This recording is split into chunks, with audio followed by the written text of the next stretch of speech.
Hello, traders. I'd like to start off with U.S. dollar yen today.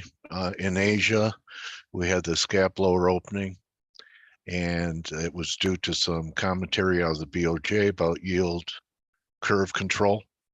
So the BOJ is starting to have some impact on the market. If you're a follower and you've been watching these videos, I've been saying I needed some 4-hour divergences, that we had the daily.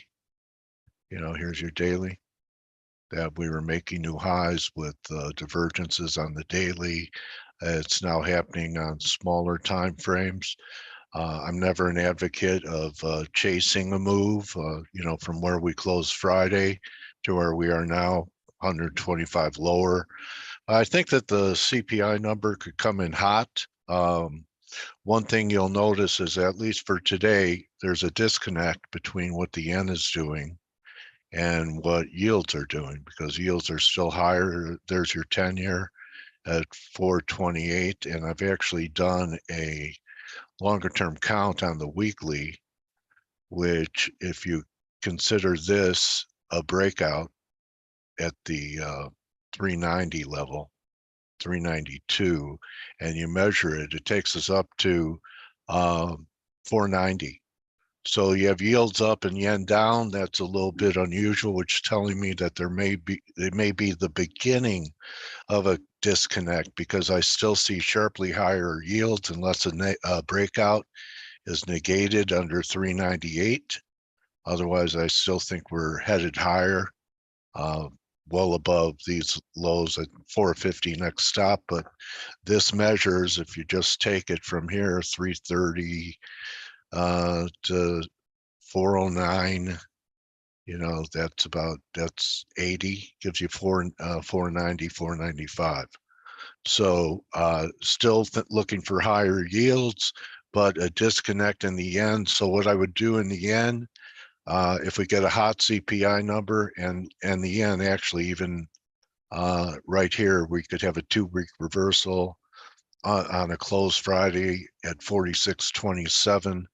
So my plans are, doesn't mean it'll happen, but my plans is to sell a rally into the gap in the next couple of days. Wednesday's a CPI, and look for entries here and give it some tolerance over the high of the move. Look for sales 47.25 or so. Be more bearish if it wasn't able to fill the gap that it left last night. So we have the dollar weaker today, DSI, a lot of dollar bulls right here. So am I going to be long euro and cable? No, but I would be using this rally to reestablish long dollar positions. You have to give the dollar the benefit of the doubt unless it starts closing back under the 103 level, which is what it held last week before this last wave to the upside. Back under 103, you have a different story. But I want everyone to keep in mind that we're still looking for this correction in all the currencies. So here's euro, that fib levels are still pretty far beneath it. So here we are holding the weekly moving average on euro, but I was talking about at least 61.8, which is going to give you 102-ish on the euro. So any rallies up towards 108, 108.50 could be sold. We take out this weekly, it's going to look pretty ugly. Same scenario in cable. I don't believe this is the low, and that the dollar is just going to break down from here. I think that we're going to have another bounce to be a seller. 28, 28.5 look like they may be pretty good areas. 26 to 26.5 right here. Maybe 27 look like they'll be good areas. CAD under pressure. I don't believe this is the final top in CAD. I'm looking for new highs over 140. So perhaps this is just a little pullback. We get to the, this level 135, another 65 pips lower. Closing back under 35 wouldn't look too good. And actually, Aussie is really the leader. you know, we didn't quite get down to this line. I was looking for 62.50.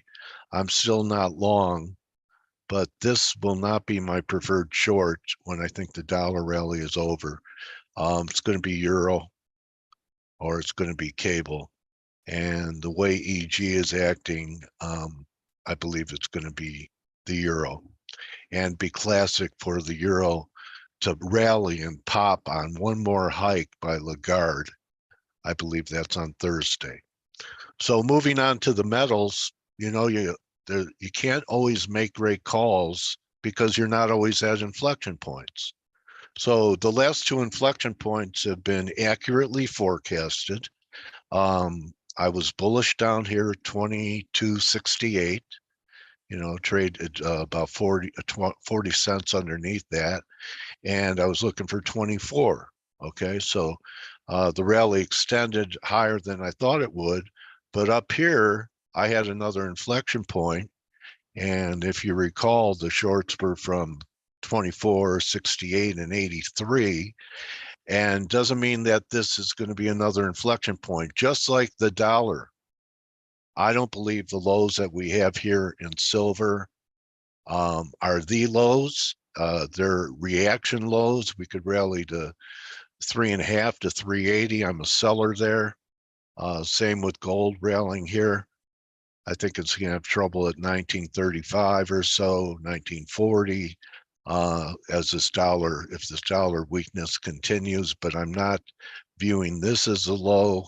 I still think that there's a shot for definitely the 1800 level. And I still have this line coming in the low 1800s. Same for silver. I still have the projected target at 2038. So we're about halfway through the move, and nothing goes in a straight line. There's always reactions, and that's what I'm thinking we have here. So pretty much sell rips in euro, cable, the yen into the gap, the metals on a further pop. Yields still look good. You know, I've been saying for a while, I thought that we would get new lows in TLT, and that looks like that could happen here too, where the 90 level could end up looking like a 3 drive, but still looking for the new lows to come in yields. And here's a question that I want to leave you guys thinking about something here. And you either have to be really impressed with what stocks have done in the face of it, but check this out. So here we go.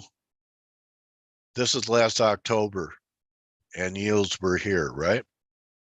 438, and they came off, and the market rallied, you know, and then, you know, the market has been moving sideways, but recently still rallying until the last end of July. We've started to come off, but yields are back where they were last October, and the S&Ps were here last October. So there are certain things that have recovered all of their losses or gains, given them back from last October. I have a few examples. Yields are one. So yields are at the same place they were when the S&Ps were 3,400, and yet the S&Ps are 4,500. So there has to be some kind of reversion to the mean. Same thing's happening in the yen has almost retraced last October when the market was bottoming. The yen was topping here. I think that the break in yen this time is not about lower yields. It's about what's happening with their central bank ending yield control. So yields could go up without the yen continuing to go higher. And then if we get some type of failure in S&Ps, which I still think are a shot, that's another rip I'll look at. But I wanted to show you how well. Here's the one. Back at last October lows. So with all those headwinds, the market's still up here. So, you know, I'm thinking that there's got to be a reversion trade. So I'm still negative. In the S&Ps, I'm going to tempt new shorts up here. Not too far away from where we are now, back around this 4,500 level, which we almost got to right here. So I think this could be a problem. Maybe we're completing it here, a pretty strong day, but I'm not looking for new highs. I'm looking for shorts in here, and I'll give it about 20 handles above the high. Don't put your stop in at 45.40, with the high being 45.40. Give it some breathing room. So this is probably around 61.8%. I'm a seller. I still think Apple is very vulnerable. Just want to give you, I'll wrap it with a little tutorial in gaps. So, when I first started in the business, there were a lot of gaps, but in FX, you don't have a lot of gaps because of the trading nature of 24/6. Sometimes you have them on Sunday night, but this was the first gap. Okay, the channel we broke down, had 1 day follow through. So this was a breakaway gap. And what's interesting is that Apple tried to come back and fill it and missed it. It didn't do it. The high here is 89.92, and the low this day is 90.43. So it missed filling it by almost a buck. Then we had this gap the second day after, and I'm sure you guys remember that if you watch my videos that I've been saying for months, I thought China would retaliate, that we're in a Cold War, and that they would do it specifically with Apple and restrict use of Apple phones.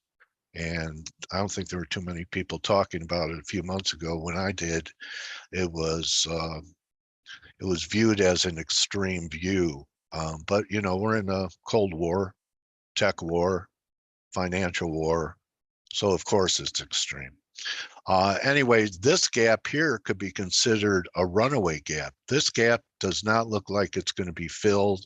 Even with the S&Ps up 20 handles, Apple's up 30 cents right here, only up 30 cents. So there's problems in Appleville. So just wanted to give you a story, a little bit of coaching on a gap, that this was a breakaway gap and this is a runaway gap. So if that's true, we should start to see some pretty good acceleration to the downside. That's a wrap for me. Mike will be with you in an hour and 20 minutes. Hope all you guys enjoyed listening to David Hunter last week.